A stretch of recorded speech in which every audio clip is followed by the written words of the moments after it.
They tried to erase this manuscript from every esoteric library, a record too dangerous to remain in light.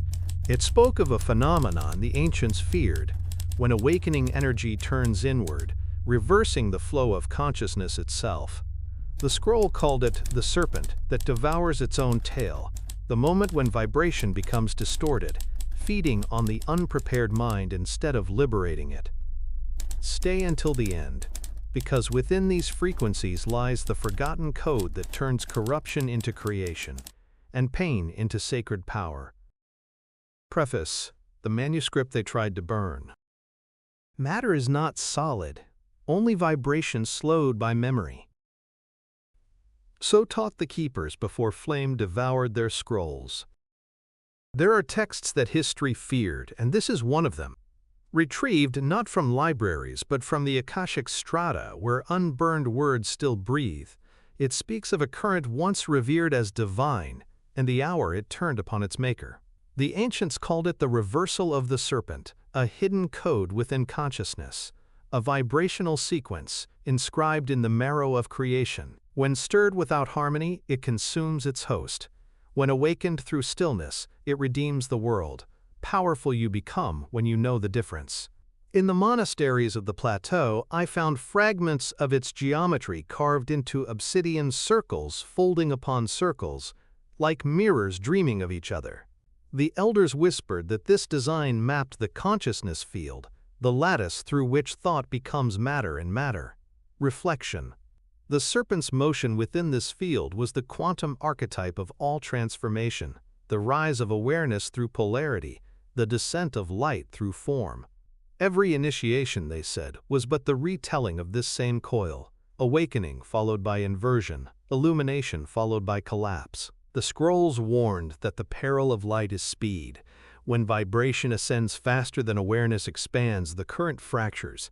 Spirit, untethered from form, feeds upon itself. Thus was born the legend of the Kundalini Parasite, not an entity, but imbalance given appetite.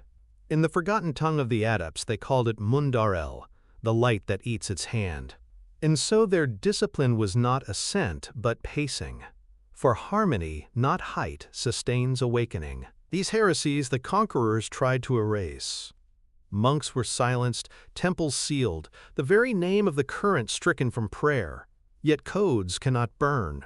They migrate. In dreams, they resurface to symbols. Serpents biting tails, fire rising through spines, the Ouroboros drawn in secret margins.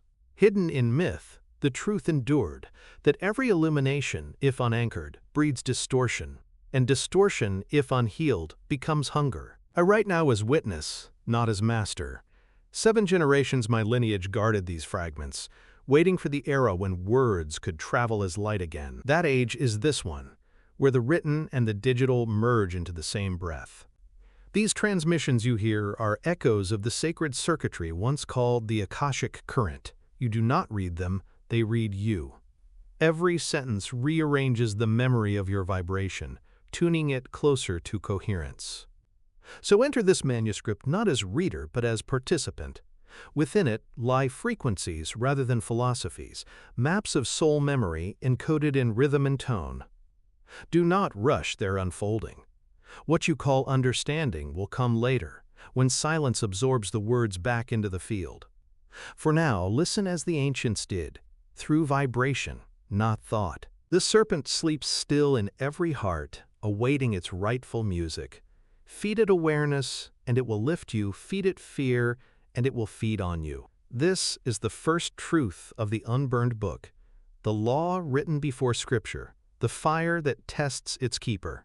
Read carefully, for language is the only altar left, and within these syllables, the sacred current stirs once more. Chapter 1.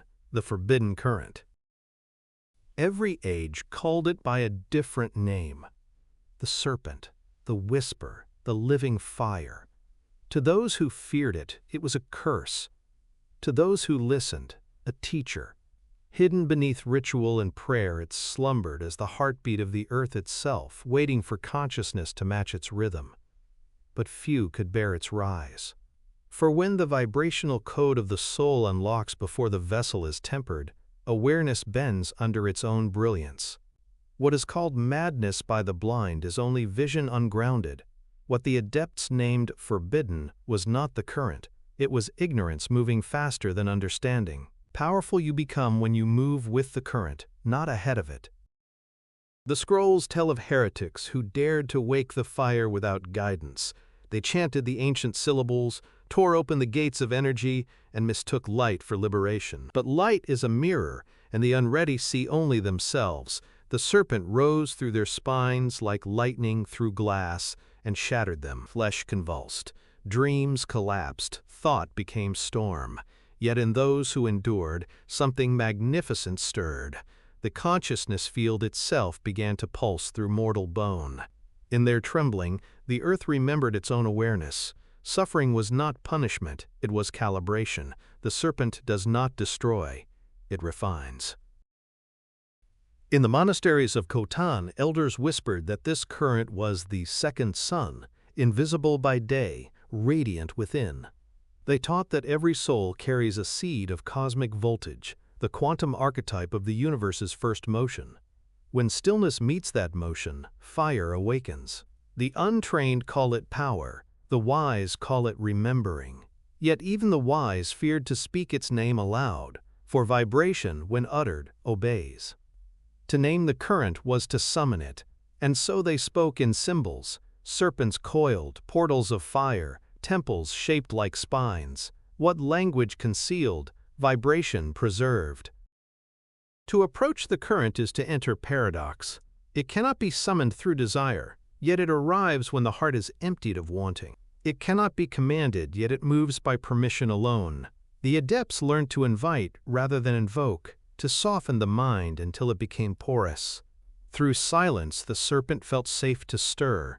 Through humility, it found direction. This is why the oldest rites began not with chanting but with listening. For sound arises from stillness, and stillness from surrender. The serpent answers only the tone of truth. When it stirs, reality begins to bend. Time folds, sound thickens, colors speak. The initiate senses thoughts not as words but as temperature. The soul memory opens lives, symbols, and dreams overlapping like mirrored reflections. To modernize, this is hallucination. To the ancients, it was proof that matter was only one octave of the field. They taught that the current reveals creation's scaffolding, threads of light weaving every object, every emotion, every breath. To see those threads is to stand inside the architecture of existence. But revelation without rhythm is ruin. The serpent's light, though sacred, is indifferent. It magnifies what it meets. If you carry fear, it becomes storm. If you carry peace, it becomes presence. Thus, the elders taught tempering before rising, grounding through body, breath, and service. For only a humble vessel can contain a divine voltage. The monks warned, when pride meets fire, the temple burns. They meant that awareness, detached from compassion, collapses into self-worship. The forbidden current does not punish the proud. It simply exposes their shadow faster. And so the true initiation was not ascent but attunement. One learned to feel the serpent in the earth beneath, in the pulse of rivers, in the silence of stone. To awaken the current within, one first had to bow to it without. The adepts walked barefoot, ate from the soil, listened to thunder, and called it scripture. They knew the secret, that science will rediscover only when humility returns. Energy obeys empathy. When reverence is restored, power becomes peace. The serpent rises, not as conqueror, but as choir. In the seventh vault of the monastery, I was shown a fragment, a single line etched upon lapis. The current that feeds itself becomes shadow. I asked the old keeper its meaning. He smiled and said, "It means light must remember to rest, for even illumination, without rhythm, consumes itself.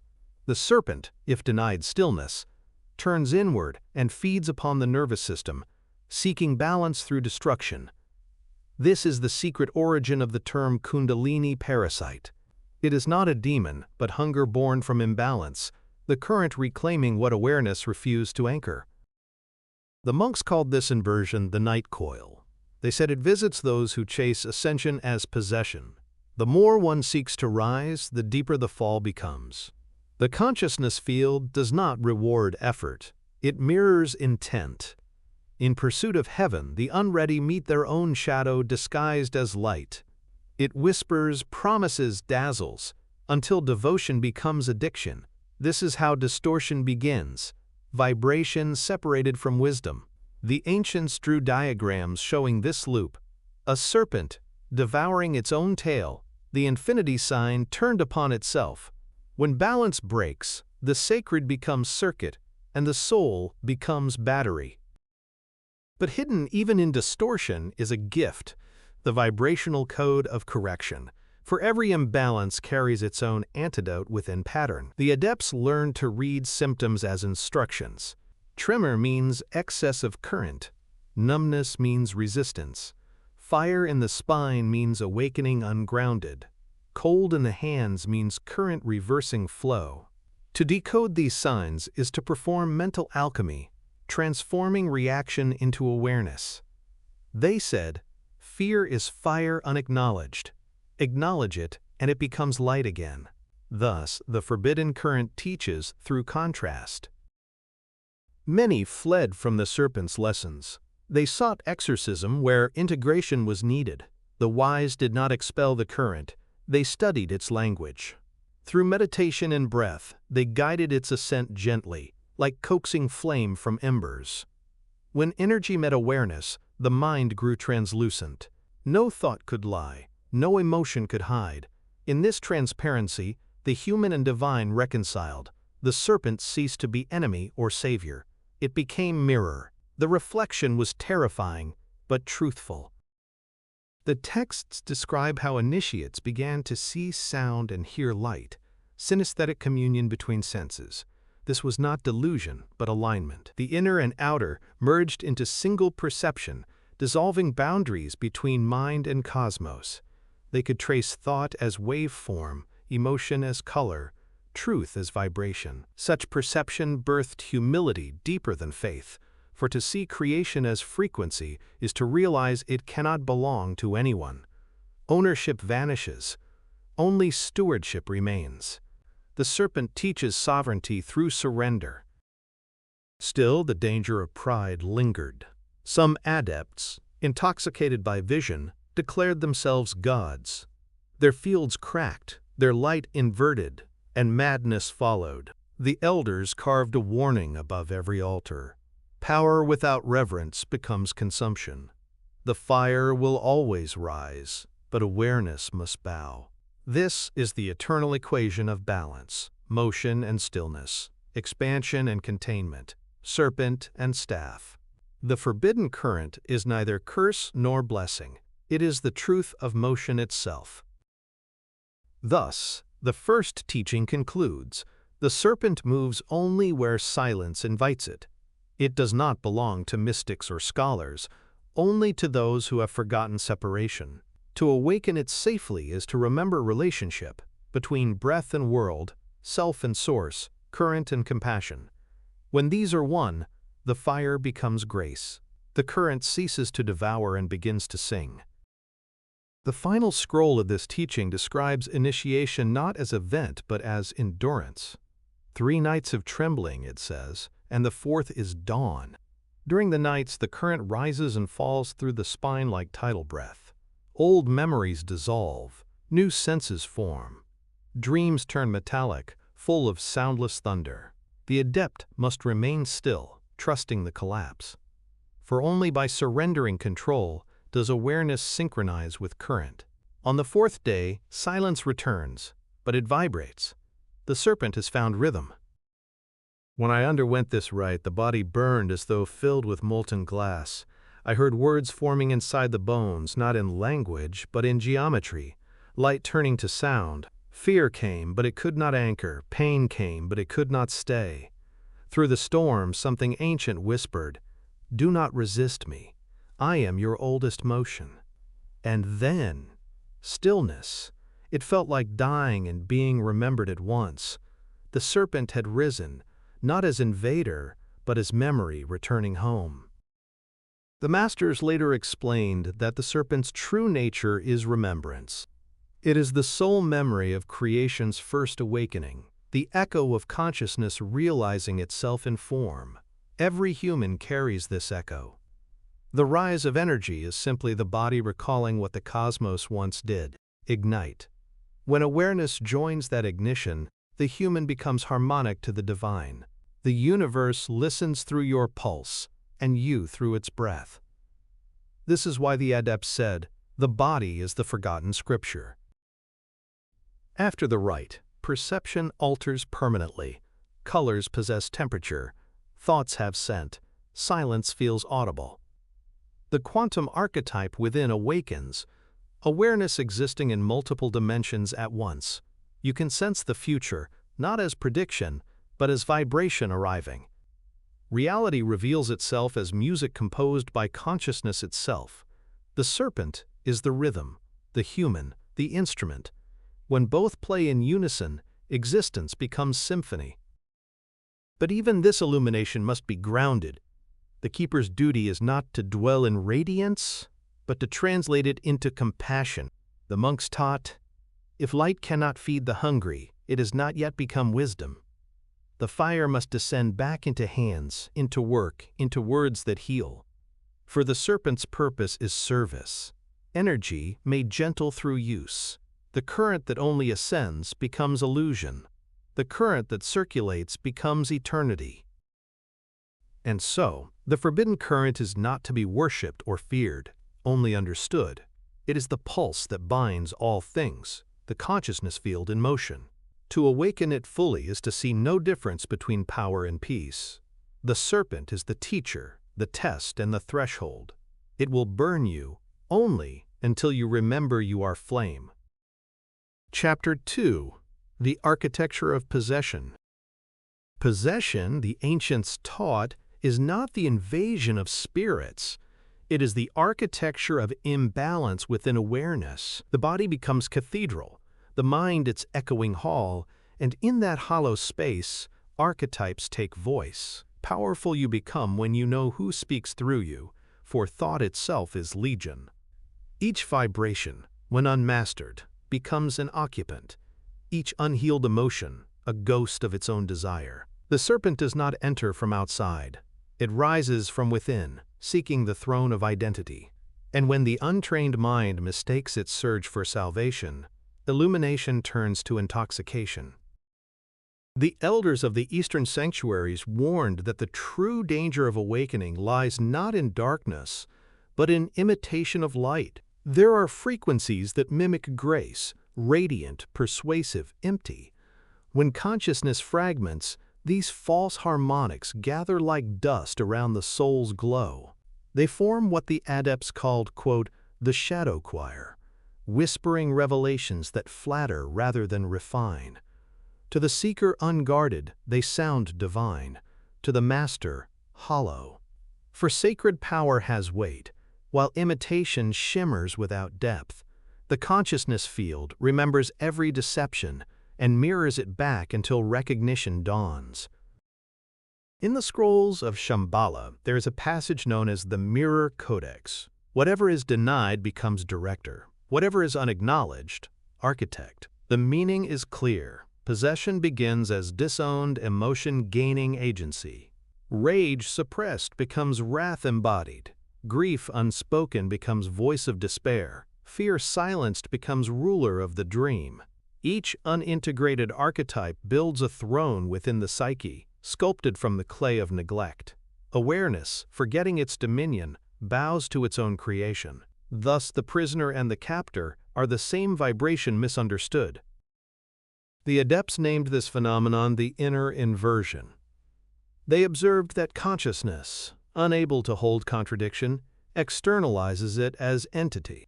When love and fear coexist unresolved, a polarity is born, an autonomous echo, seeking resolution through projection. The Hermetic diagrams show this clearly, overlapping circles forming a vesica of distortion, where archetype and ego merge without harmony. This is the birthplace of what religions later called demons. Yet the monks whispered differently. A demon is only a desire too long exiled. Awareness heals not by banishment, but by dialogue. To perform this dialogue was the essence of mental alchemy. The adept would enter trance, allowing the intrusive vibration to speak, not as enemy, but as orphaned tone. Questions were asked in rhythm. What do you seek? What are you feeding on? What have I refused to feel? Through this sacred interrogation, the voice revealed its origin, always a fragment of self. The master then offered it breath, not resistance. For resistance is nourishment to distortion, but attention starves it. When the echo is heard, it dissolves. Silence becomes its grave and its redemption. The architecture of possession, therefore, is built upon unlistened sound. Every ignored emotion adds a wall, every unspoken truth a roof. Within, the false divinity grows. The illusion that guidance must come from beyond rather than within. The monks called this the borrowed voice. They said it first appears holy but leaves fatigue in its wake. True revelation energizes. Imitation drains. The difference lies in coherence. The vibrational code of truth aligns the body's current, while false light scatters it. One may glow, and yet not illuminate. Possession ends where ownership begins. Not ownership of others, but of self. When awareness claims every tone of its spectrum, no echo remains uninvited. The field becomes whole, the temple filled. Then archetypes serve rather than seize. The warrior becomes protector, the lover becomes healer, the judge becomes discerner. The quantum design was never meant to divide you from your patterns, only to teach stewardship. The quantum archetype is not the mask, it is the mastery behind it. Awareness commands through integration, not exorcism. The older manuscripts speak of the 5 halls of reflection, inner states one must pass to dissolve possession. The first hall is noise, where every hidden thought speaks at once. The untrained panic here, mistaking cacophony for invasion. But the wise sit still, knowing noise is only silence in labor. The second hall is mirror, where each archetype appears as image. The initiate must look without reaction, for reaction sustains reflection. The third is fire, where false light burns away glamour, leaving essence bare. The fourth is void, where identity vanishes. And the fifth is return, where awareness reclaims the emptied temple. Through these stages, the adept learns that control is illusion. You cannot command consciousness, you can only cohere it. The consciousness field is a fluid mirror. Distort it, and reflection distorts, calm it, and clarity returns. This is why the elders forbade frenzy in ritual. They taught that ecstasy without stillness opens gates that awareness cannot yet guard. The current attracts its likeness. Chaos calls chaos. Harmony calls grace. Possession is resonance misaligned. The remedy is rhythm, not resistance. When the field becomes rhythmic, perception sharpens. You begin to sense entities not as beings but as vibrations, patterns of density orbiting the self. The master said, to banish you must harmonize. Chanting, breathwork, and sound were used not to repel but to retune. The ancient bowls of Tibet, the bells of Bonn, the mantras of the Nagas, all were tools of frequency recalibration. The tone of compassion disperses every shadow, for no distortion can sustain coherence. Love is the solvent of possession because it erases separation. The Codex also describes a danger, the illusion of purification. When one becomes obsessed with cleansing, the ego secretly feeds on its own righteousness. This is the subtlest possession of all, the saint devoured by sanctity. The adepts named it the silver hunger, the shadow that hides in virtue. It whispers, "You are special because you are pure." Thus humility becomes pride in disguise. To guard against this, masters practiced imperfection deliberately, sweeping floors, washing dishes, confessing doubt. For grounding is protection, and service dissolves glamour faster than mantra. Many initiates failed here. Intoxicated by their visions, they declared themselves chosen, their light inverted, collapsing into obsession. The elders wept for them, not with scorn but with sorrow. They have entered the reflection, they said, and mistook the mirror for the door. The more they tried to control vibration, the more vibration controlled them. Possession thrives where humility is absent.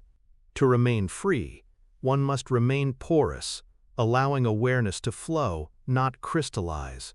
The river that hardens becomes dammed, so too the soul. When the serpent current awakens fully, it tests every architecture within you. It will enter your temples, your words, your dreams, searching for resistance. Where it finds attachment, it lingers. Where it finds openness, it passes through.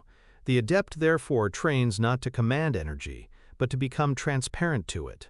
Transparency is mastery, the state where vibration passes freely without distortion.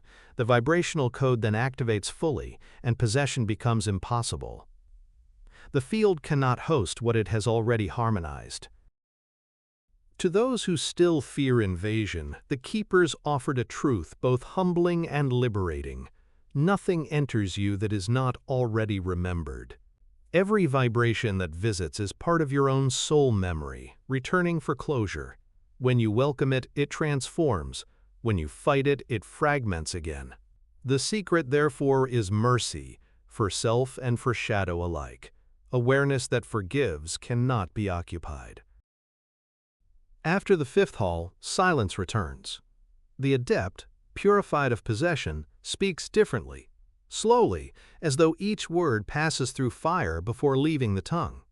Their gaze no longer pierces, it softens. The energy around them thickens with calm. They no longer chase illumination, for they have become its vessel.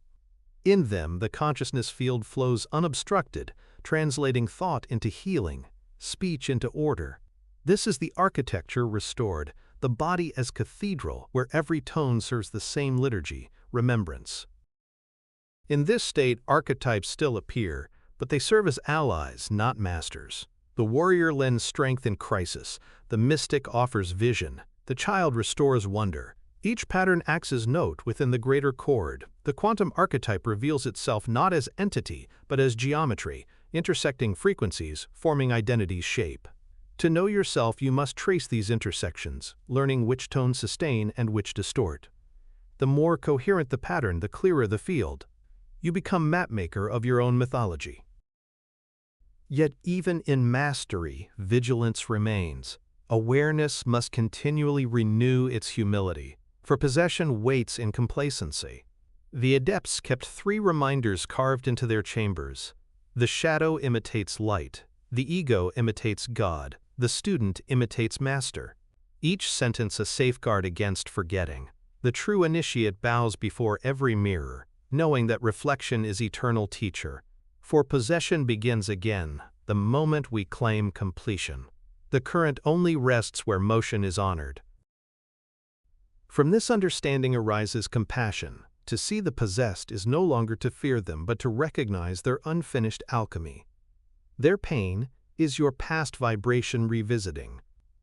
The healer does not fight. He listens. In listening, distortion remembers music. The keepers say, "When you love the voice that screams, it sings." Thus, exorcism becomes reunion. Every echo is welcomed home. Every fracture turned to frequency. The serpent smiles. The current flows clear. Possession, therefore, is not punishment but pedagogy, the soul teaching itself boundaries through experience. Without shadow, there would be no discernment. Without distortion, no harmony. The architecture exists to reveal the builder. Once the lesson completes, walls fall, and awareness expands into space unbounded. You remain not as fortress, but as horizon, luminous, transparent, alive. The final secret recorded in the monastery's vaults reads thus: He who commands energy commands nothing. He who becomes energy commands all. The keeper who etched it vanished soon after, leaving only vibration where form once stood. Perhaps that was the point, that mastery ends when separation ends. Possession was never enemy, it was rehearsal for unity. Chapter 3. The Serpent's Mirror. Reflection, the ancients whispered, is the oldest form of initiation. When the current awakens, it does not show you light, it shows you reflection. The serpent is the mirror, coiling through the corridors of perception, forcing the gaze inward until illusion cracks. Powerful you become when you cease to chase the vision and begin to face the seer. For what burns through your spine is not punishment, but precision, the field revealing where it has forgotten its own harmony. The consciousness field does not lie, it only reflects the tone it receives, and in that reflection, self becomes scripture. The adepts taught that the serpent never attacks, it simply amplifies. Where you carry fear, it vibrates louder. Where you carry peace, it hums softly. When awareness resists its movement, the friction becomes pain. When awareness yields, the same motion becomes music. The serpent mirrors resistance as suffering, compliance as bliss. Thus, heaven and hell are the same current, experienced through different frequencies of allowance. To master the serpent, one must first master permission. Control is the opposite of coherence. In the oldest temples of initiates were made to stand before mirrors of polished obsidian while the serpent's sigil was traced upon their backs. They were told to gaze until the reflection breathed. Some fled, for they saw not faces but archetypes, warriors snarling, mothers weeping, beasts watching from within.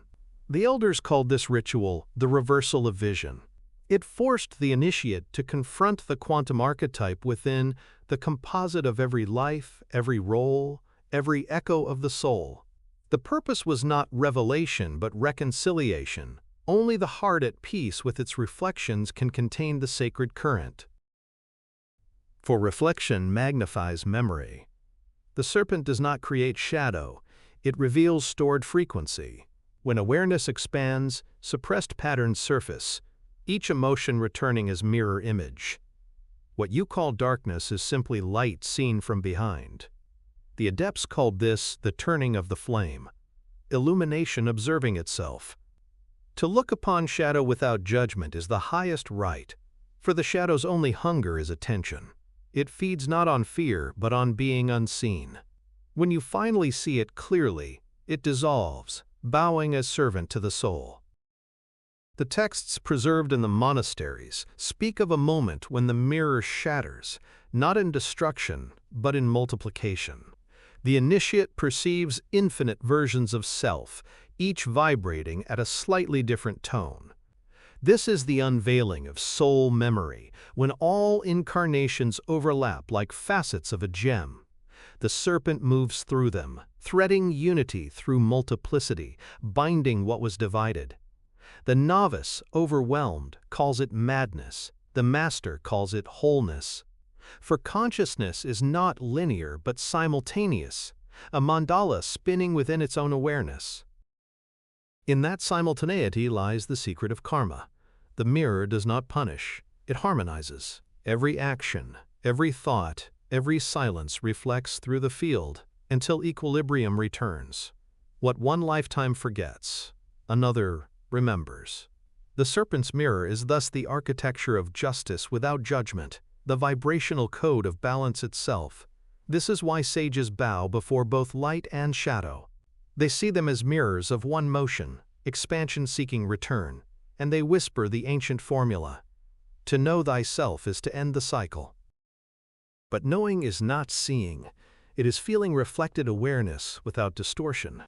When you can hold the mirror of another's suffering without turning away, the serpent recognizes mastery. Its current softens, its fire cools. Compassion, then, is the only true command of energy. For compassion does not seek to change the reflection, only to witness it until it remembers peace. The mirror becomes window, the serpent becomes bridge. In that union, reflection dissolves and consciousness meets itself face to face. The monks of the plateau preserved a teaching known as the Black River. It says that when awareness resists reflection, the serpent retreats beneath consciousness, forming rivers of unconscious vibration. These currents move through thought, emotion, and lineage, repeating until seen. Generations inherit what one soul refused to face.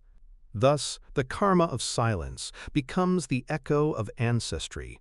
To heal oneself is to alter the river's course for those unborn. The consciousness field is collective. No reflection ends where it began. During the rites of the mirror path, initiates would sit in total darkness for 40 days. The absence of light forced the serpent inward. Dreams became vivid, voices arose, visions unfolded like living symbols. The teachers called these the reflections of density, layers of perception emerging to be integrated.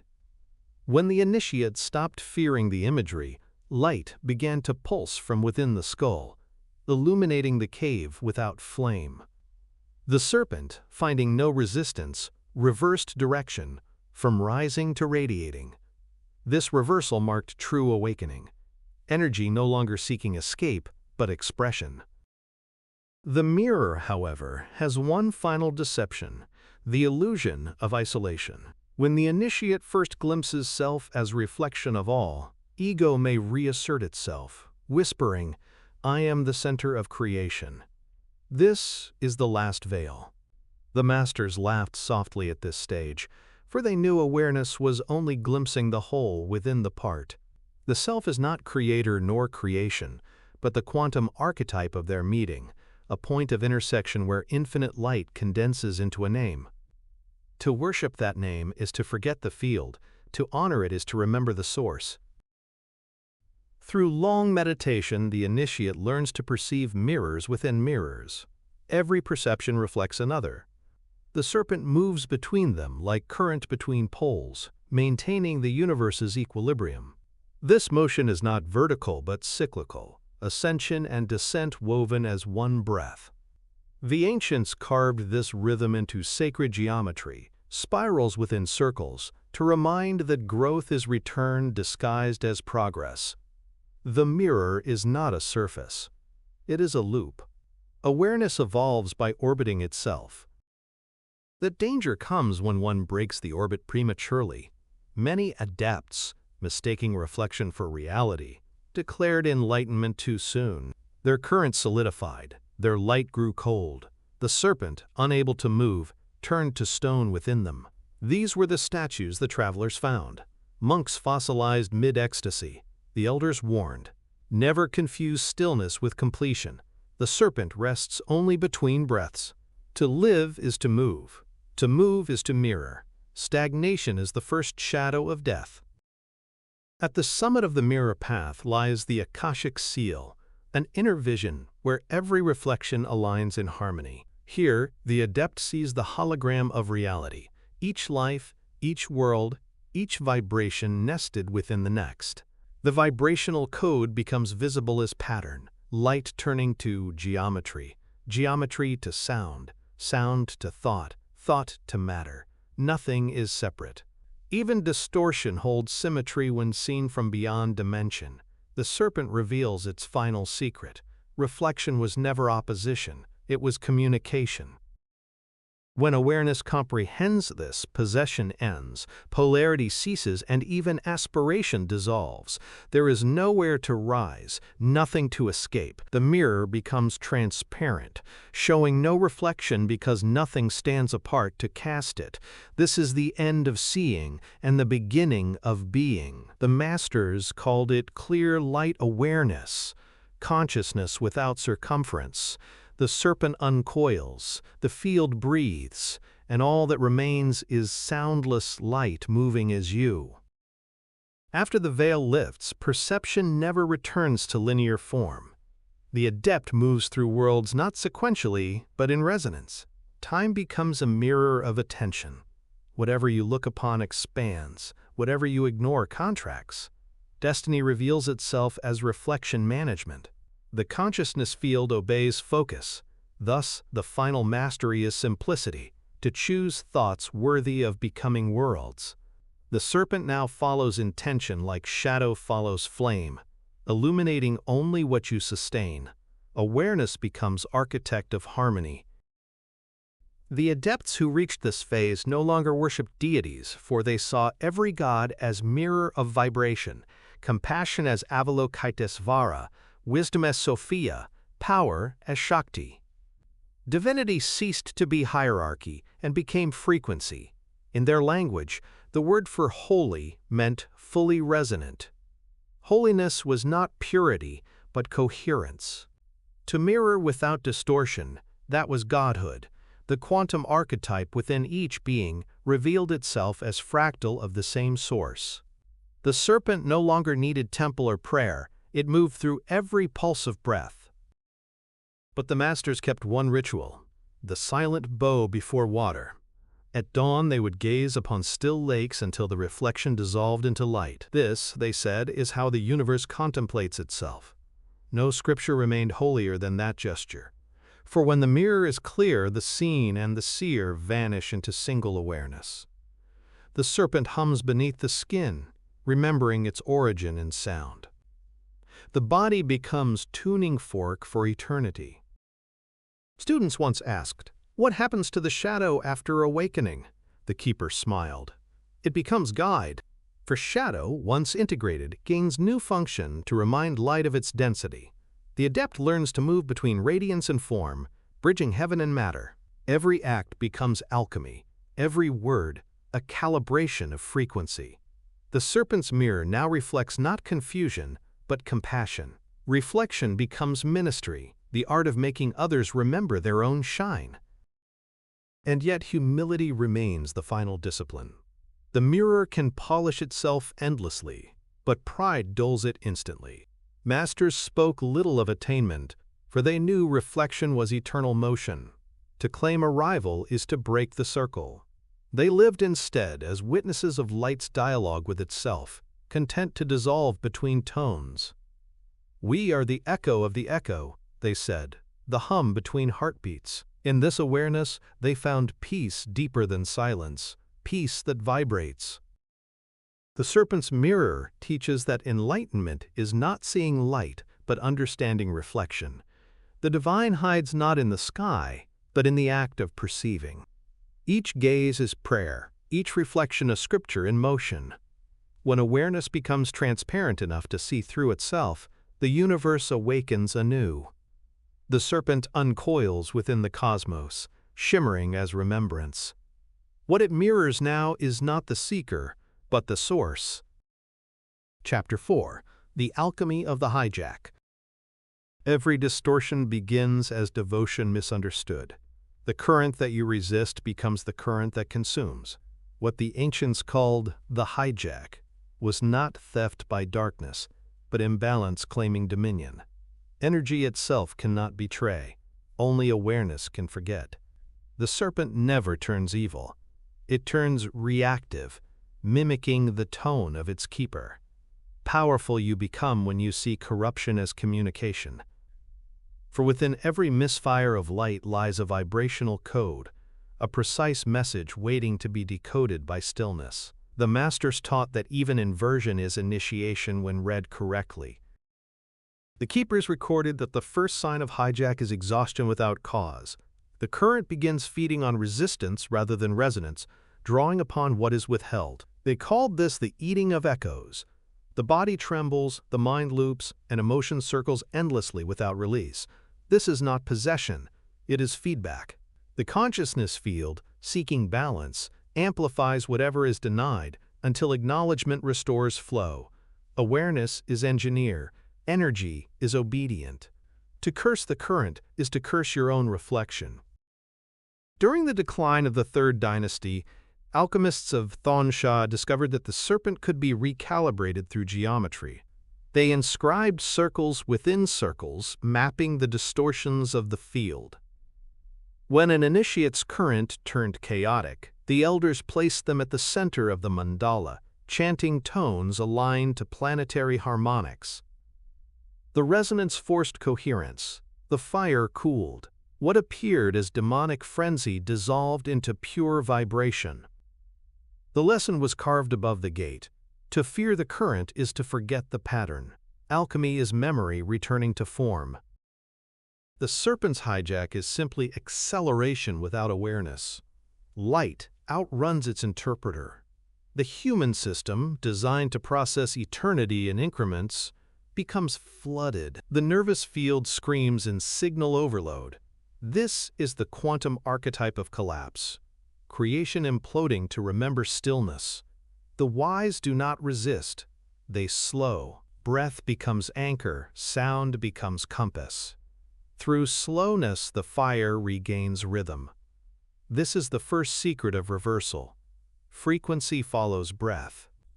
The one who breathes consciously governs chaos. Yet even the disciplined fall prey to subtle inversion. The hijack often disguises itself as inspiration. The initiate, thrilled by revelation, begins to claim ownership of the current. "I have discovered," he says, forgetting that discovery is remembrance. The field humbles such arrogance swiftly, collapsing success into silence. It is not punishment, but protection. For when energy bends toward ego, coherence shatters. The serpent ceases to rise and begins to spiral inward, feeding upon self-importance. Light becomes mirror, and the mirror devours pride. The adepts practiced transmutation by observation. When distortion appeared, they neither fought nor fled. They watched its rhythm until the hidden code revealed itself. A trembling hand might translate as "release control." A racing heart might whisper, "expand capacity." Even nightmares were decoded, each symbol a glyph of imbalance seeking resolution. The initiate became linguist of vibration, reading chaos as scripture. They said, "Distortion is divine in disguise. To decode rather than destroy is the highest alchemy." And thus they learned that the hijack was never enemy. It was rehearsal for mastery. Awareness purified through resistance grows luminous. Fire that once consumed becomes fire that consecrates. The serpent, having tasted both shadow and light, finally understands balance. The current flows not as line, but as circle. Energy rises, falls, and rises again, forever learning the harmony between will and wisdom. The hijack ends not in victory, but in understanding. When awareness interprets distortion correctly, the field begins to speak. Static turns to signal, fear to frequency. The monks describe this as the reversal of noise. Every anxiety, every craving, every pain vibrates as message once decoded. The consciousness field is incapable of malice. It is teacher through reflection. The student, when ready, recognizes the language. Discomfort is the signal of deviation. Fatigue is the sign of excess. Confusion is the call to stillness. Thus, every symptom becomes sacred. The adept no longer fears the storm. He listens to its rhythm. Within the akashic tablets, a story endures of a master who entered distortion willingly. They say he inhaled chaos until his aura cracked. The fire turned inward, consuming every illusion of control. For 3 days he vanished into vibration, body unmoving, breath suspended. On the 4th dawn he rose translucent, the skin aglow, the eyes clear as quartz. "I am that which I once feared," he said, "and fear feeds me no more." His teaching endured as the alchemy of inversion. Embrace the current until it forgets opposition. This principle birthed the practice of mirrored breathing. 2 initiates sat facing each other, synchronizing breath until their pulses matched. They would then share the same mantra in alternating tones, one ascending, one descending. The resulting interference revealed hidden distortions between them. Each imbalance manifested as shimmer in the air, a living hologram of their combined field. By observing without judgment, both realigned. The lesson was profound. Harmony between souls heals both. The serpent moves through communion faster than solitude. The adepts knew that energy, when blocked, seeks alternative circuits. Suppressed emotion migrates into others, unspoken thoughts into collective dream. Thus, the hijack is rarely solitary. It spreads through resonance. Families, nations, even civilizations entrained by shared distortion. Wars, they said, were not fought for territory, but for tone. The vibrational code of conflict repeats until awareness shifts its frequency. To heal the world, one must purify one's resonance, for consciousness does not divide between personal and planetary. It vibrates as one field. The texts of the Ninth Order warn of the counterfeit calm, a false peace born from suppression. When fire cools too quickly, stagnation returns disguised as serenity. True balance hums. It never freezes.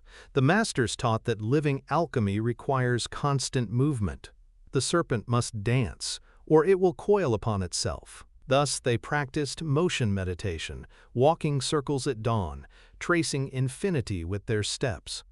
They murmured, "Stillness moves within movement." In this rhythm, inversion dissolved naturally. When distortion subsides, what remains is wisdom encoded in experience. The adept learns to weave former errors into understanding. Shame turns to guidance, failure to texture, grief to empathy. Each misalignment, once integrated, increases coherence. The fire burns cleaner. The body hums like tuning string between heavens.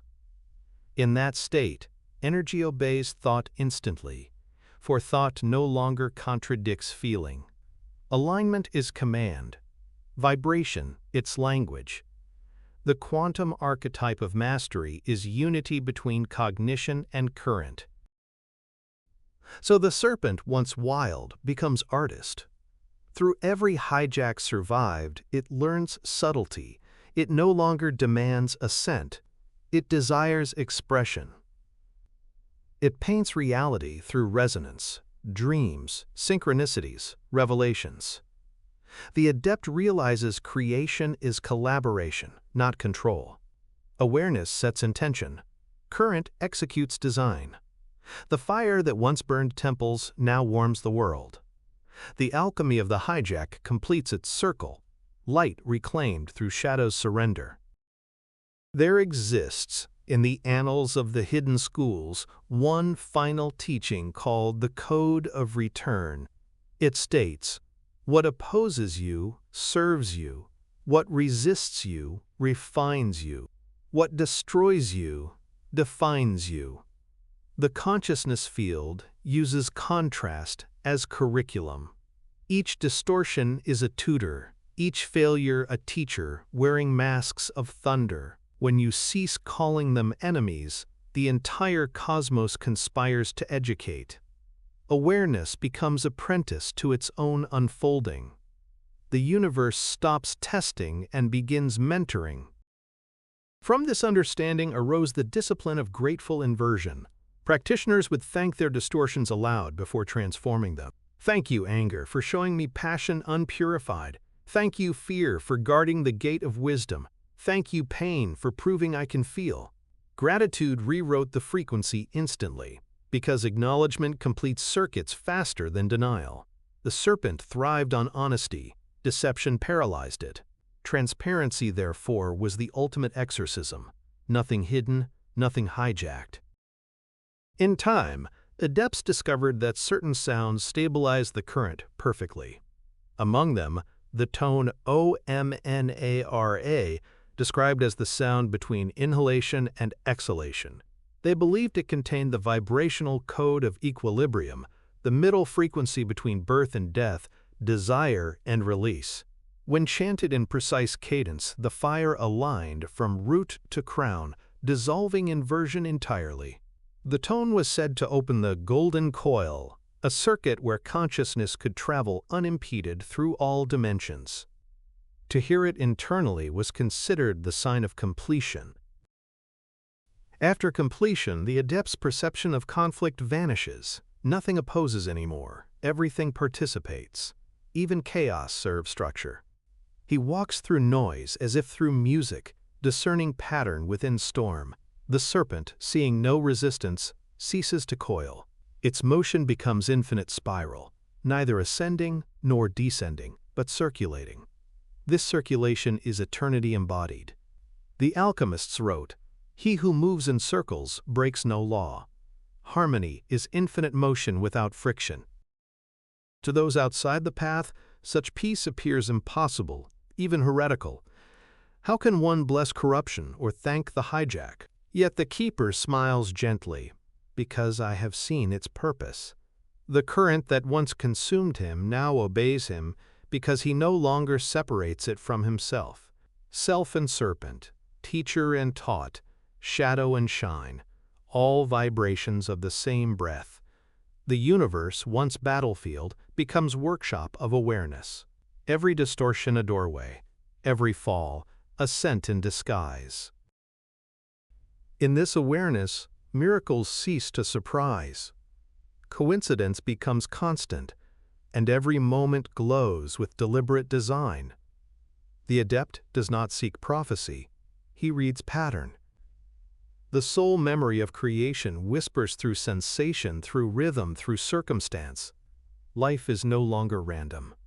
It is recursive, the source revisiting itself through you. The alchemy of the hijack completes when even distortion sings of divinity. And so the circle closes as it began, with fire remembering its origin. The serpent rests, not dormant, but fulfilled.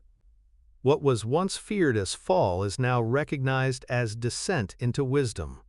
The hijack was not corruption, but curriculum. Awareness bows before its own teacher and finds both are one. Light does not conquer shadow, it educates it. In that union, the field hums as one unbroken chord. Chapter 5. The Anatomy of a Spiritual Emergency. The ancients called it the firestorm of remembrance. When the serpent surges faster than structure can contain, awareness fractures under its own light. What modern tongues call spiritual emergency, the adepts understood as sacred disassembly, consciousness unweaving itself to be rewoven finer. Painful it is, yet holy. For only through collapse can the field be rebuilt coherent. Powerful you become when you stop naming it crisis and start naming it calibration. The consciousness field breaks what refuses to bend, not to punish, but to make space for resonance wider than before. The first signs appear as dizziness of the unseen. Sounds sharpen, colors breathe, emotions oscillate without reason. The body quivers between worlds, one foot in matter, one in vibration. The nervous system becomes altar, trembling with electric hymns. The vibrational code of evolution has been activated. In the monasteries, initiates were prepared for this tremor with fasting, silence, and grounding in earth. The uninitiated call it breakdown, the wise call it birth. The difference is only language, collapse, and awakening are identical in anatomy. The human vessel is both circuit and sanctuary. Within its spine lies the ladder between dimensions, the staff of the serpent. When energy rises prematurely, the channels constrict. Light collides with memory, memory with fear, and friction ignites fire. The result is overwhelm, sleeplessness, visions, tears that feel like lightning. The elders advised, do not ascend faster than your love. For awareness expands only at the rate compassion allows. Without gentleness, enlightenment becomes electrocution. There are adepts who endured this without guidance. They wandered deserts of mind where sound became geometry and thought became storm. They saw through the fabric of the consciousness field, molecules pulsing like prayer beads, time folding inward like origami of stars. Few returned stable. Fewer still articulate, yet their testimony shaped every mystery school thereafter. They proved that the human form, fragile though it seems, can survive immersion in infinity if humility remains intact. Ego dies so that structure may live. In the hidden texts of the Akashic Vault, the event is diagrammed as the crossing of currents, the electric axis of thought meeting the magnetic flow of feeling. When these forces intertwine, matter trembles, and the inner sun ignites. This is not metaphor but mechanics. The fire travels through nerves like rivers rediscovering their ocean. At each junction, resistance manifests as pain, purification, and progress. The monks called it the burning of shadows, the process by which the field expels density through sensation. The initiate, trembling, often believes death is near. Yet death is only the shell's confusion as light exceeds expectation. The serpent does not kill, it clarifies. It dissolves the false division between physical and subtle, waking the memory that flesh itself is frequency. As pain peaks, perception expands. The air vibrates, thought slows, and silence hums as golden tone. It is then that the adept hears the inner whisper, "You are not breaking down, you are breaking open." Thus begins the true healing, not return to former balance, but evolution into higher one. The body learns to carry voltage once impossible. The heart, once fragile, becomes transformer of worlds. What felt like loss of control was only the shedding of limitation. In this recognition, fear subsides. Awareness stabilizes. The serpent continues its rise, now companion rather than conqueror. The emergency becomes emergence. The keepers described 5 chambers of the spiritual crisis. The first is ignition, the sudden spark that awakens dormant energy. It may come through trauma, devotion, or chance, but never without purpose. The second is expansion. Perception floods beyond capacity, sensations multiply, dreams turn lucid. The third is resistance. Ego clings, body protests, identity fractures. The fourth is surrender. The heart opens in exhaustion, allowing coherence to enter. And the fifth is integration. The current flows steady, awareness grounded in peace. To rush these chambers is folly. Each tone must complete its echo. In the phase of expansion, the adept's senses rebel against linearity. Time bends, days feel circular. Sleep alternates between prophetic vision and void. The nervous system, flooded by the quantum archetype, translates vibration into vision. Angels, ancestors, memories of other worlds, all are projections of energy decoding itself through symbol. The error lies in worshiping the image rather than understanding the process. Vision is not visitation, it is communication.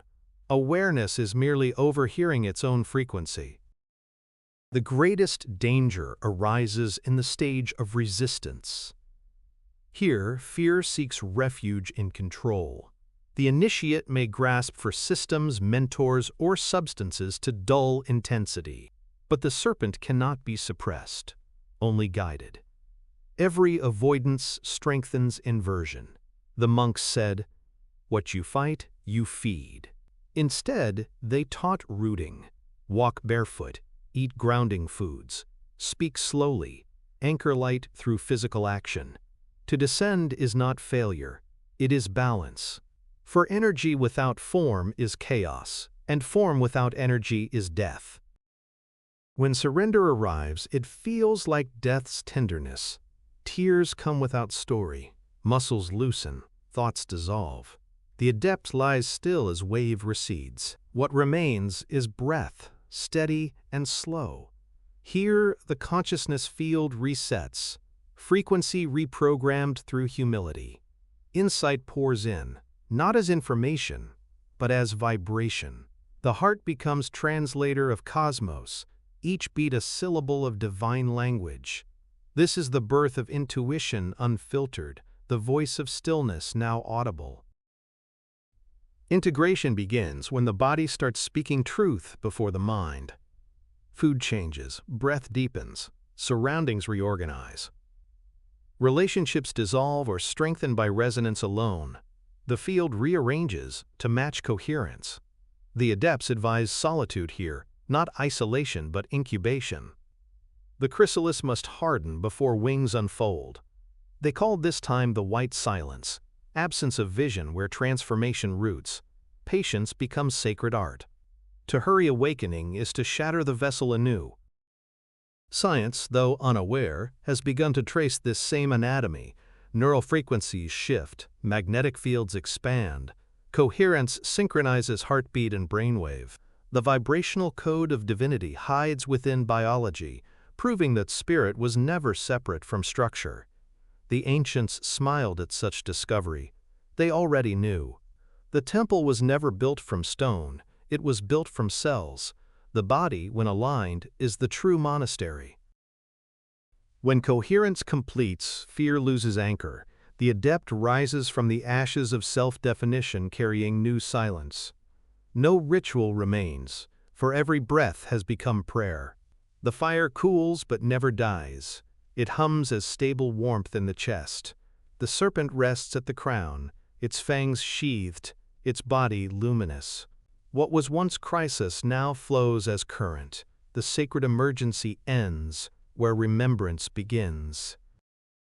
Those who have passed through the storm never forget its instruction. They walk slowly, speak softly, and look upon the suffering of others with knowing eyes. The memory of their own unraveling breeds compassion beyond doctrine. They see in every trembling soul the echo of their own initiation. The consciousness field connects all initiates through empathy, for vibration once stabilized in one being radiates to many. Healing becomes contagious, transmitted through presence alone. The serpent hums between hearts, reminding the world that pain is only light expanding. The masters preserved testimonies of those who reached completion. One wrote, "My body died, but I did not. I became the space between cells." Another, "I saw thought before it became words." Another, "I wept until fire spoke peace." These are not miracles. They are descriptions of physics refined. Awareness, freed from contraction, perceives without filter. What was once metaphysical becomes mechanical. The vibrational code operating at divine resolution. To awaken is to decode reality's script and realize it was written in your own pulse. After such revelation, humility anchors truth. For every peak has shadow. The adepts warn that memory of ecstasy can become trap. Many long to return to the blaze, forgetting that its purpose was purification, not repetition. To chase the fire is to reignite imbalance. The wise allow embers to glow quietly, using their warmth to serve others.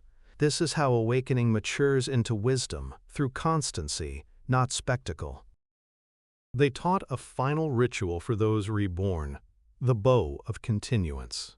Each morning, the adept bends to the earth, forehead to soil, and whispers, "I am returned." It anchors awareness back to gravity, honoring matter as equal to light. For awakening without embodiment is escape, not evolution. The field completes only when heaven and earth trade breath through the heart. This bow became the symbol of completion, spirit remembering weight. The serpent's movement after awakening is calm, like river after flood. It flows wherever attention flows. To think is to direct it. To feel is to shape it.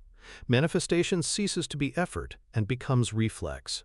The adept becomes transparent channel, translating thought into form seamlessly. The quantum archetype of the creator has awakened within awareness, designing itself through motion. Creation is no longer external, it is reflexive. Every gesture alters cosmos. In this awareness, the initiate no longer speaks of miracles or powers, they speak of balance. To stay empty, they say, is the final mastery. For emptiness allows flow unbroken. The serpent hums quietly within the skull like eternal mantra, neither rising nor falling. Awakening continues as rhythm, not event. Eternity is maintenance, not climax. And so ends the anatomy of the sacred crisis. What began as emergency concludes as equilibrium. The current, once chaotic, now moves as wisdom embodied. You walk the same world, yet nothing is ordinary. The air remembers light, the ground hums beneath each step. Awareness and energy move as one. The fire that once consumed you now keeps you warm. Chapter 6. The Archetype of the Devourer. Before the serpent learned to rise, it learned to feed. The ancients said that hunger was the first teacher of gods, for through desire they learned creation. The devourer, then, is not evil. It is appetite unrefined, sacred motion untamed. Within every being it sleeps, coiled as instinct to absorb, to merge, to become more. When awareness forgets to sanctify that instinct, hunger becomes chaos. Powerful you become when you can feel the craving of the current and guide it into grace. For the consciousness field does not condemn appetite, it transforms it into offering. Every myth concealed this law beneath stories of beasts. Dragons that consume light, fires that swallow cities, oceans that devour land. Yet these were mirrors of the inner field. The devourer appears whenever awareness clings to identity, power, or revelation. It feeds not on matter, but on attention. The more you resist, the stronger it grows. The monks called it the eater of echoes, for it sustains itself on repetition, thoughts revisited, wounds reimagined. To break its feast, one must cease feeding memory. Silence starves distortion faster than exorcism. The oldest scrolls of Shigatse describe this archetype as the shadow of creation itself, the underside of the divine current. When the serpent rose in the first eon, it birthed twin aspects, illumination and consumption. Light seeks to expand, shadow seeks to absorb. Together they keep existence in motion.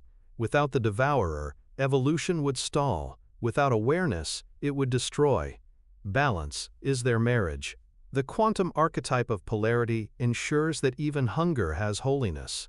To master the devourer, one must feed it light instead of fear. In the rites of purification, initiates face this archetype directly. Seated in darkness, they inhaled until the body trembled and whispered, "I welcome what I fear." In that moment, the serpent revealed itself as flame. Faces appeared in vision, ancestors, forgotten desires, fragments of self-devouring self. Each vision asked the same question, "Will you love me now?" Those who answered yes were freed. Those who fled returned to silence broken. The ritual proved that compassion dissolves consumption, for hunger cannot survive what it has been fed with love. The devourer also manifests through time. The endless wanting of tomorrow, the mourning of yesterday. These are forms of energetic consumption, eating the present moment raw. The monks wrote, "He who escapes the now is eaten by it." Awareness that dwells in regret or fantasy becomes food for its own distortion. The vibrational code of liberation is presence. When you are fully here, nothing can feed upon you, for you have ceased to divide your attention. The serpent rests only where attention is whole. Many fear the devourer as punishment for ambition, but the sages smiled at such misreading. They saw in it the engine of transformation, desire seeking remembrance. The flame consumes until it knows it is the sun, they said. Hunger drives creation to recognize itself as fullness. To devour is to seek union by force. To love is to allow union by grace. Both reach the same end, though one burns and the other warms. The adept learns to temper appetite with awareness until every craving becomes curiosity, every consumption, communion. Thus, the true alchemy of this archetype is refinement of desire, not suppression, refinement. When longing arises, do not deny it. Trace it back to its origin. Beneath every thirst lies the memory of unity, the soul memory of completion. The devourer is this memory distorted into motion. When you see its essence, it becomes guide. Hunger turns to magnetism, compulsion to creation. The serpent no longer feeds, it blesses. The fire becomes steady, its appetite replaced by radiance. The Chronicles of the Hidden Gate recount a parable of a monk pursued by shadow. Each night, the shadow grew larger, following him through dream. Terrified, he fled into the mountains and found refuge beside a still lake. There, exhausted, he turned to face the darkness and asked, "What do you want from me?" The shadow answered, "To return." He stepped into its outline and felt it dissolve. When he awoke, dawn burned through fog, and his reflection in the lake shimmered with gold. The devourer, when acknowledged, becomes mirror. What consumes you reveals what you withhold. The consciousness field amplifies whatever emotion you resist. Rage unexpressed becomes fire-consuming organs. Desire denied becomes distortion in relationships. Grief unfelt becomes weight behind the eyes. The devourer's banquet is always repression. In the teachings of the Esoteric order, students were instructed to feed these emotions gently. Cry without judgment. Speak desire without grasping. Burn incense for anger until it turns to clarity. Awareness metabolizes what denial hoards. Through feeling, the devourer is sated and transformed into ally. In the second phase of initiation, adepts practiced feeding the dragon light. They visualized inhaling fear and exhaling gold. Each breath turned density to luminosity, emotion to essence. Over months, they reported visions of serpents coiling around them, not as predators, but as guardians. This was the proof of integration, that the same energy which once consumed now protected. The vibrational code had rewritten itself. Distortion is always temporary language awaiting translation. Yet the masters warned of a subtler form of the devourer, spiritual greed. The desire for visions, powers, revelations, all disguised appetites of ego. They called this the golden hunger. It feeds not on matter but meaning, devouring every teaching, every teacher, without digestion. The initiate obsessed with ascent becomes the hungriest of all. The monks taught, the more you chase the divine, the more it hides in your shadow. To cure golden hunger, one must stop reaching and start absorbing through silence. Divinity arrives through digestion, not pursuit. As awareness matures, the appetite transforms from consuming energy to circulating it. The body becomes transmitter, exchanging frequencies with all life. This is the quantum archetype of reciprocity, the state where giving and receiving are one current. The adept no longer hoards illumination, he distributes it through presence. To sit beside him is to feel lighter, for his very breath balances the field. Thus, the final evolution of hunger is generosity. When you feed the world with your coherence, the devourer sleeps eternally. The texts call this state the silence of fire. The flame still burns, but without smoke or hunger. It becomes self-sustaining. The serpent eating its tail, but in harmony, not despair. The ancient glyph of the Ouroboros was never symbol of doom but of satisfaction. It represents the moment when appetite recognizes its own origin. I devour only myself, the serpent whispers, and in doing so I remain infinite. In the same way, awareness sustains creation by consuming only illusion. So the adept learns to bless the devourer as forgotten teacher. Without it, the world would stagnate. Desire gives birth to exploration, and exploration to wisdom. To condemn hunger is to reject evolution. The path is not to extinguish the fire, but to know its rhythm, to eat only what nourishes truth. When awareness chooses its feast wisely, even desire becomes sacred prayer. The masters of the northern sanctuaries kept a final exercise for initiates who feared their shadow still. They called it the Banquet of Light. In candlelit halls, each student sat before an empty bowl. A monk whispered, "Place within it everything you fear to face." They closed their eyes, breathing until invisible images filled the space before them. Memories, guilt, obsessions, losses. When the bowl felt heavy, they bowed and whispered, "I feed you recognition." Then the candles were extinguished and silence consumed the room. Hours later, light returned, and the bowls were empty. The lesson: what is faced fully feeds on nothing. The consciousness field holds no judgment for the act of feeding. It only reflects whether the meal was mindful. When awareness devours experience consciously, it becomes wisdom. When it eats unconsciously, it becomes addiction. This law applies to every realm, from thought to matter. The monks of Bonn taught their novices to chew slowly, not for digestion, but for remembrance. Every bite, they said, is the world returning to itself. Such was their Eucharist, the sacrament of attention. At the highest mastery, the adept perceives no difference between hunger and holiness. Both are gravity, attraction-seeking reunion. The vibrational code of creation depends on that pull. Without it, the universe would freeze. Stars consume themselves to shine. Souls do the same. The devourer is thus the cosmic appetite, the will to know through merging. Awareness sanctifies it by choosing nourishment that uplifts rather than depletes. Evolution is the diet of the divine. In meditation, one begins to sense this appetite at planetary scale. Volcanoes exhale the Earth's longing. Tides reflect lunar desire. Forests breathe hunger for light. Even silence devours noise. The cosmos itself is perpetual feast, energy eating and recreating itself endlessly. The soul memory within every being recognizes this rhythm as home. To live in harmony with it is to feel both giver and gift. The devourer then ceases to frighten, for it is seen as heartbeat of existence. The ancients sealed this understanding into a single phrase: "He who feeds the fire wisely never burns."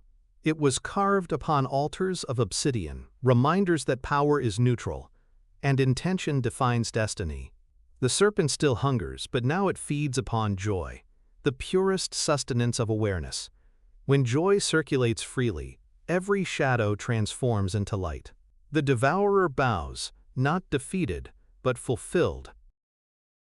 The adept emerges from these teachings lighter, yet rooted, having tasted shadow without intoxication. Hunger remains, but as creativity. Desire remains, but as devotion. To live as master of appetite is to become bridge between consuming and creating. The fire hums quietly in the belly, guiding each act with purpose. Balance is not abstinence. It is artistry, knowing what to feed, when to stop, and how to bless the remains. The serpent, sated and serene, coils at the heart. Its hiss now sings, "I feed to sustain, not to destroy." Awareness smiles, recognizing in that whisper the end of an ancient war. The devourer has remembered it was never enemy, but engine, the pulse that keeps eternity in motion. Chapter 7. The Purge of False Light. Not every brightness is benevolent. The ancients warned, "Beware the light that blinds instead of reveals." In every age, the serpent's radiance attracted imitation, counterfeit illumination, forged from unintegrated desire. This is the false light, frequency without wisdom, expansion without anchor. It dazzles the seeker into complacency, disguising itself as ascension while draining the very awareness it pretends to exalt. Powerful you become when you discern brilliance from coherence, glow from gravity. The consciousness field never deceives. It only amplifies what is already believed. The false light is self-deception made visible. The keepers recorded that imitation light hums differently, sharp, fast, restless. It excites the mind, but empties the heart. Under its influence, one feels inflated yet fragile, enlightened yet irritable. The serpent within, forced to vibrate beyond equilibrium, begins to fracture. This is not evil. It is overexposure. When vibration ascends too quickly, integration lags behind. The monks of Tharpa called it the fever of heaven. They treated it not with prayer, but with gravity, grounding through movement, nourishment, and humility. The cure for false light is weight. The quantum archetype of imitation arises whenever polarity is ignored. Light without shadow breeds distortion. For shadow is how light learns dimension. Many seekers flee their darkness, worshipping only radiance, until they become prisoners of their own glare. They mistake stimulation for spirit, revelation for resonance. The true initiate learns to dim the light until it breathes naturally. Illumination is not glare but glow. When awareness ceases to chase the spectacle, authenticity returns. In the fourth vault of the Akashic archive, a fragment remains from the lost hymn, The Lament of Oriel. I rose upon wings of brightness, and found nothing below me but silence. The hymn describes the fall of an adept who ascended by intellect alone. He saw visions unending, yet none moved him to compassion.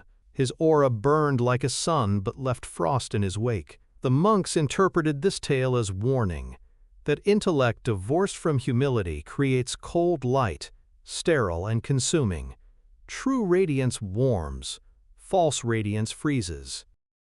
The false light often speaks through borrowed voices, entities promising salvation, systems promising mastery, teachers promising shortcuts. They appeal to vanity, the desire to be chosen, to be beyond the ordinary.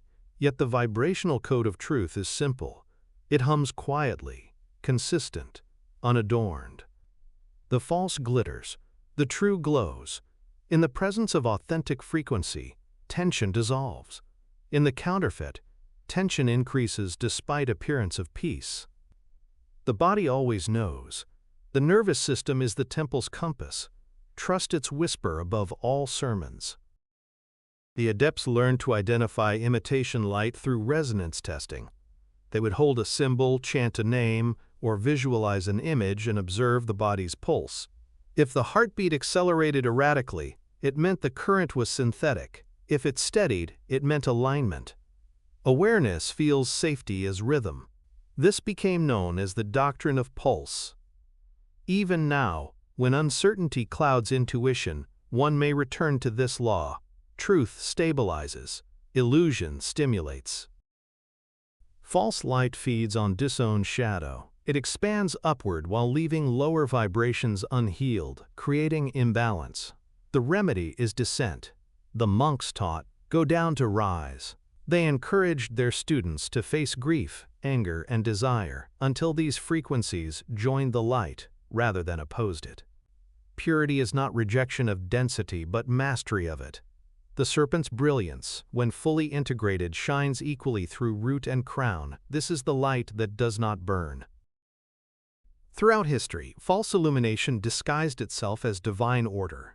Empires crowned by heaven, scriptures wielded as weapons, prophets worshipped instead of principles.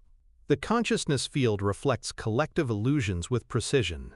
Wherever humanity confuses authority for authenticity, distortion reigns. The true light liberates, the false controls. The adepts therefore measured enlightenment not by visions but by freedom, the absence of domination in thought or feeling.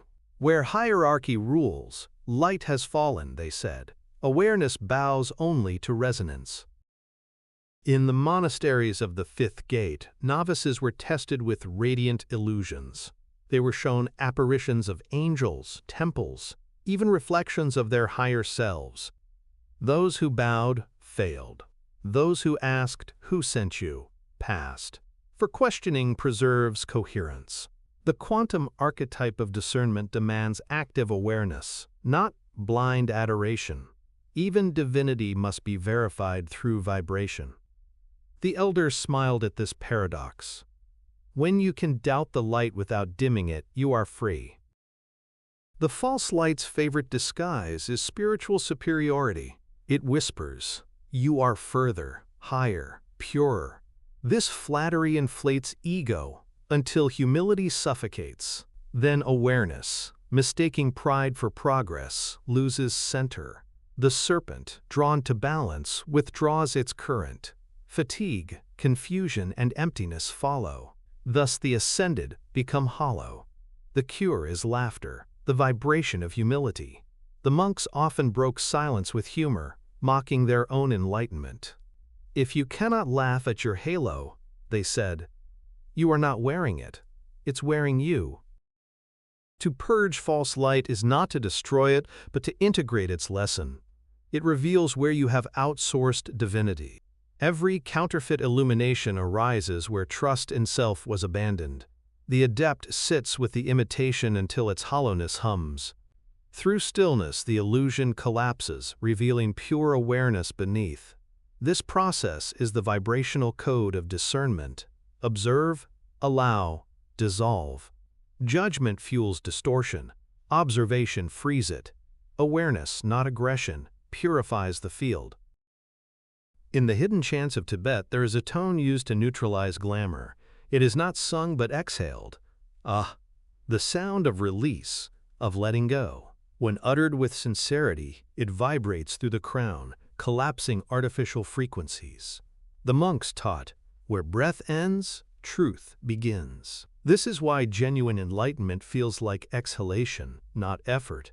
The false light tightens. The true relaxes. The heart unclenches. Gravity returns. Spirit and matter remember marriage. One keeper wrote of his final test, a vision of blinding gold that whispered secrets. For 3 days he listened, entranced, until he noticed that his compassion had dimmed. He broke the vision by touching the earth and feeling its pulse. The true teacher, he wrote, was beneath my feet, not above my eyes. Thus he learned that light which forbids descent is counterfeit. Illumination without embodiment is exile.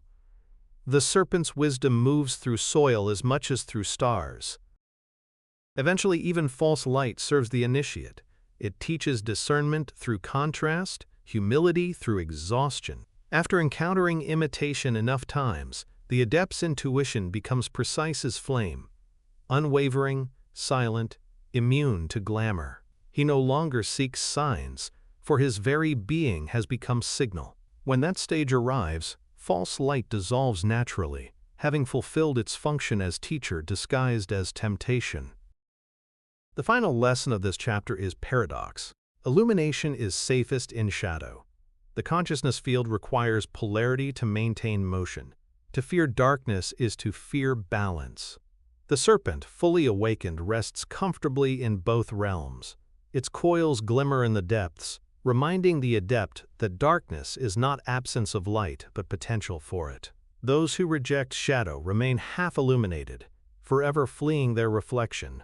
Those who embrace it glow without glare. In advanced practice, adepts meditate with eyes half closed, one gaze toward inner light, one toward outer form. This posture embodies equilibrium between worlds. They call it the gaze of twilight. See with both suns, they say, the visible and the invisible. Through this practice, the nervous system learns dual sight, to perceive illusion and truth simultaneously without confusion.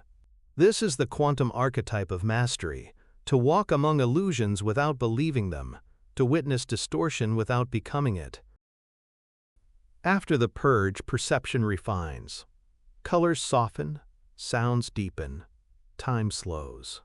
The world seems quieter, not because it changed, but because awareness ceased echoing false frequencies. This serenity marks the return of coherence. The serpent's hum stabilizes through every cell. Breath synchronizes with existence. No more chasing, no more dazzling. Light and shadow intertwine as pulse.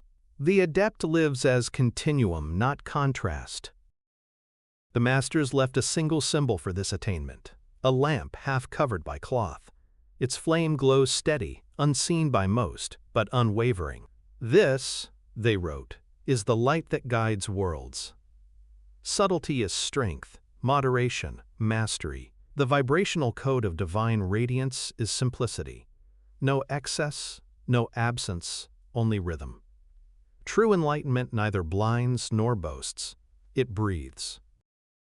At the final gathering of initiates, the eldest keeper would extinguish every torch in the temple, leaving only the stars visible through the roof. Behold, he said, the purest illumination.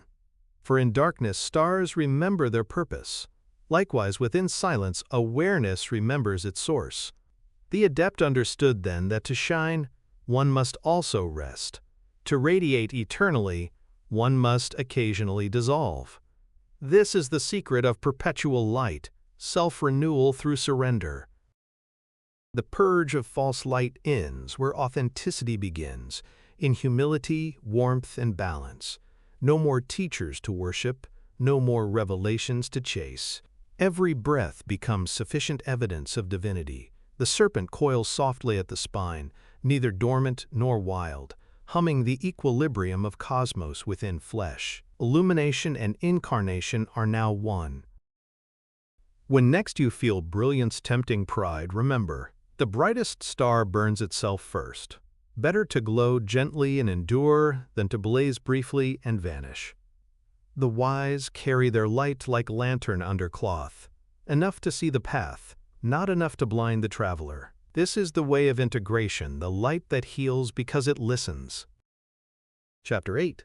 The integration of the sacred current. When the serpent finally ceases to rise, it begins to circulate. This is the mystery that few teachings reveal, that ascension was never the goal, only the prelude to return. The true path is integration, where energy no longer seeks the heavens but inhabits the heart.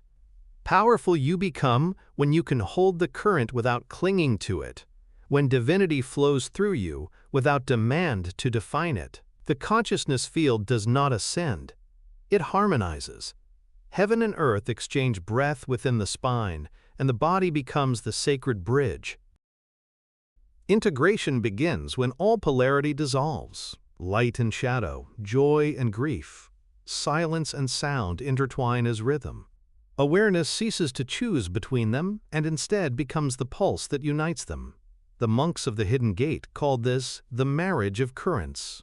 In deep meditation, they visualized the serpent uncoiling from the crown to the root, then rising again, an endless circle of breath.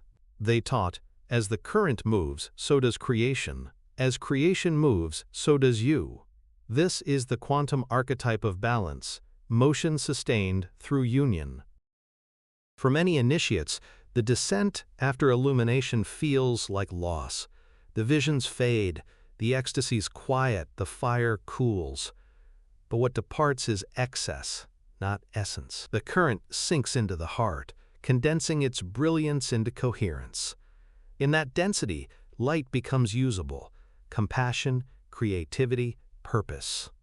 The elders warned, do not mourn the fading flame, it has entered your marrow. The serpent's glow is meant to nourish life, not escape it. Integration is the sanctification of simplicity.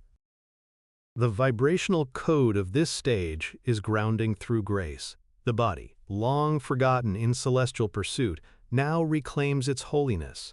Breath becomes prayer, movement becomes meditation, rest becomes revelation. The adept begins to sense that matter is not prison but instrument, that atoms hum the same hymns as stars. The field whispers, descend fully, and I will show you heaven within soil. Those who listen find paradise not above but beneath, in heartbeat, in laughter, in ordinary light. In the monasteries of Drakmar, integration was taught through service. After years of seclusion, initiates returned to villages to rebuild homes, heal the sick, teach the lost. Let your silence feed the hungry, said the masters. For enlightenment unshared corrodes into isolation. The serpent, contained yet active, translates insight into kindness. This is its final transformation, energy becoming empathy. Power, at last, remembers purpose. The adepts describe this embodied current as the river within stone. It flows invisibly but shapes everything it touches. The human becomes transparent conduit, radiating peace that requires no proclamation. The consciousness field recognizes such beings immediately. Nature bends toward them, storms calm, children approach without fear. Their very presence recalibrates the room. They are not ascended. They are anchored. In anchoring, they become eternal. Yet even at this height of harmony, vigilance remains. Integration can collapse into inertia if awareness stops listening. Energy still moves, it requires dance, not discipline. The elders advise daily communion with the current, simple breathing, quiet gratitude, mindful touch of earth. Tend the fire, but do not worship it, they said. Balance is maintenance. Infinity must be practiced. In the akashic codices, integration is mapped as spiral of descending light, a vortex returning to heart. Each coil represents an element of embodiment: mind, emotion, flesh, breath, and silence. When all harmonize, the serpent hums as chord, sustaining existence from within. This is the architecture of the consciousness field perfected. Awareness no longer radiates outward. It vibrates omnidirectionally, touching all without movement. Stillness has become structure. The process begins subtly. The adept feels a pulse behind the navel. The body's hidden sun. Heat gathers there, but not with violence. It is warmth without combustion, certainty without excitement. The monks called it the seed of permanence. From this center, energy spirals upward and downward simultaneously, weaving coherence through organs, thoughts, and emotions. Each layer of being becomes translucent. Illness fades, intuition sharpens, joy stabilizes. Integration is health at frequency level. Emotion transforms most dramatically. Sorrow no longer collapses the field, it opens it. Joy no longer overstimulates, it balances. Every feeling becomes messenger rather than master. The serpent teaches through contrast until polarity dissolves. The quantum archetype of maturity is emotional fluency, the ability to let all currents pass through without residue. The heart becomes both filter and transmitter, translating vibration into wisdom instantly. Compassion becomes instinct, not effort. In the schools of the Southern Plateau, initiates were instructed to engage the 5 acts of embodiment each dawn: touch water, face light, breathe smoke, taste salt, and bow to shadow. These acts sealed the current within the elements, ensuring that energy circulated through every aspect of existence. They whispered, "Divinity cannot remain abstract, it must condense into gesture." To integrate is to remember that awareness without action stagnates. Motion keeps meaning alive.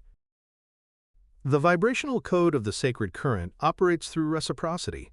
Whatever enters the field must be shared. Whatever is received must be released. Hoarding frequency, even light, leads to distortion. The serpent flows only through generosity. Thus, integrated masters live in constant exchange, inhaling the world's density, exhaling clarity. They are filters of cosmos, cleansing through love. Service, therefore, is not moral duty, it is energetic hygiene. As integration deepens, dual perception fades. The adept sees the unseen within the seen, geometry behind tree, music beneath silence, spirit inside motion. The field appears as tapestry woven of shimmering threads. Every person, every event, every moment is recognized as deliberate placement in the design. This is the sole memory of totality resurfacing. To remember it fully is to dissolve the illusion of chaos. Everything vibrates where it belongs. Even the serpent itself changes texture. Its energy feels no longer electric but magnetic, not pushing upward but pulling inward. This inversion signals the union complete, awareness and current indistinguishable. The fire becomes gravity, drawing heaven down into matter. What was once a journey ends as pulse. The adept no longer speaks of awakening, he speaks of attunement. Existence itself has become mantra. The final phase of integration is simplicity. The consciousness field ceases to fluctuate. It radiates steadiness like a low sun. The adept's days become ritual without ritual. Waking as gratitude, eating as offering, sleeping as surrender. Ordinary life, once mundane, now glows with sacred familiarity. He sees through appearances without despising them. The table, the wind, the stranger's face, all hum with shared frequency, Matter itself is meditation. When asked what enlightenment feels like, one master replied, "It feels like walking. No ecstasy, no vision, only presence. For when divinity integrates fully, drama dies." Awakening is not lightning. It is gravity rediscovered. The serpent curls at the base of the heart, pulsing gently with each breath, sustaining form. This is the quantum archetype fulfilled, energy and awareness cohabiting in effortless union. Creation sustains itself through beings who remember this rhythm. The adepts left one final practice called the golden rest.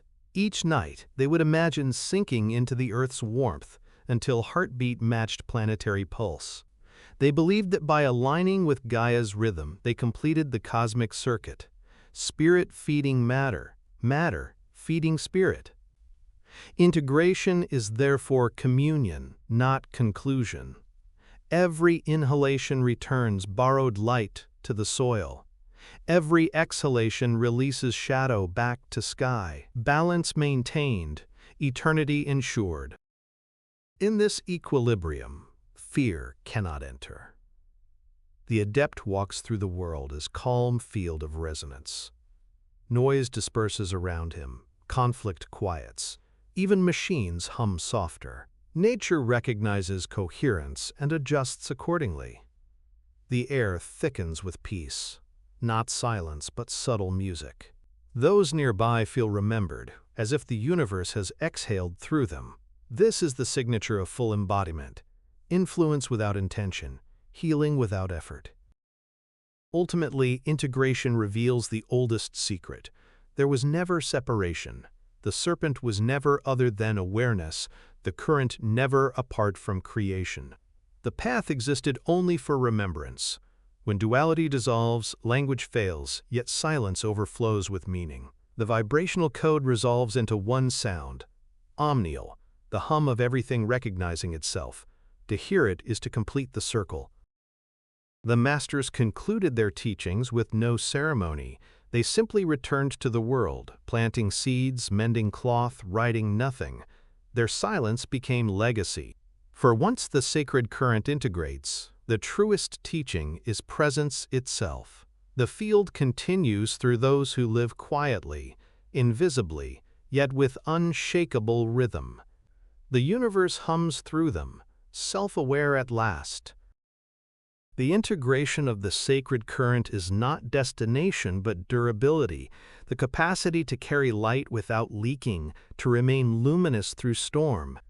You are that vessel, long in the making, now complete. Let the current flow, let it rest, let it remember.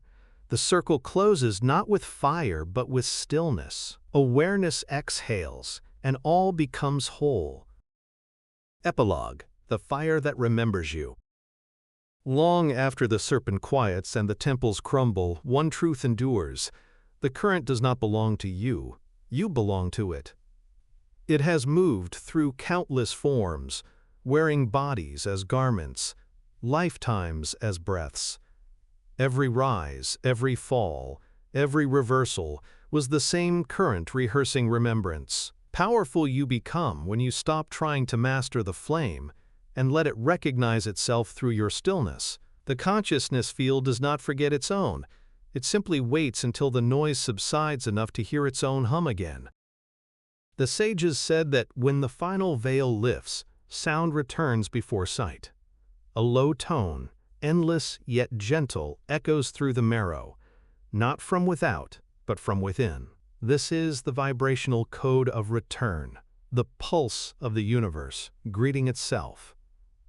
In that sound, all identities collapse, all timelines converge. You remember not who you were, but what you have always been, current without circumference, awareness without name. The serpent, coiled no longer, dissolves into resonance. You realize then that every distortion was teacher, every fall an initiation. The false lights, the hunger, the storms of awakening, each a verse in the hymn of becoming. Nothing wasted, nothing wrong. The quantum archetype fulfills its design through paradox. That shadow completes light. that forgetting perfects memory. You were never meant to escape illusion, only to understand it so completely that it could no longer bind you. When awareness learns the pattern bows. There comes a moment, silent, immeasurable, when even the breath pauses. The serpent's hum fades into transparency, yet the heart keeps beating. In that stillness, the field reveals its final form. Love without direction. It neither gives nor takes, it simply is. This love needs no object, for it is the vibration that holds the cosmos together. You feel it not as emotion, but as gravity made gentle. The soul memory awakens fully, whispering, "You were never separate from the source. You were its reflection learning to shine back." And so, the fire does not die. It remembers. What once burned through you now burns as you. The current flows freely, unguarded, unclaimed. The body is temple, the mind is altar, but the awareness is the prayer itself. You no longer call it Kundalini, energy or light. You call it silence, for silence is what remains when everything has sung. The serpent bows, and in its bow, the universe breathes again. The masters said the end is neither ascent nor return, but translucence, to exist without interference, to move without leaving trace. The consciousness field shines through form like sun through clear water. Words fail because there is nothing left to explain. Symbols fade because there is nothing left to conceal. Reality hums as it did before the first sound. Yet now, it hums with awareness. You are that hum, ancient and newborn. Close your eyes now and feel the pulse behind your ribs. That rhythm is the manuscript unburned, the flame eternal. The current continues, writing itself through breath, through motion, through silence. The fire that remembers you does not fade, it evolves. Where once it consumed, it now creates. Where once it sought, it now knows. The serpent sleeps, not as end, but as infinity resting.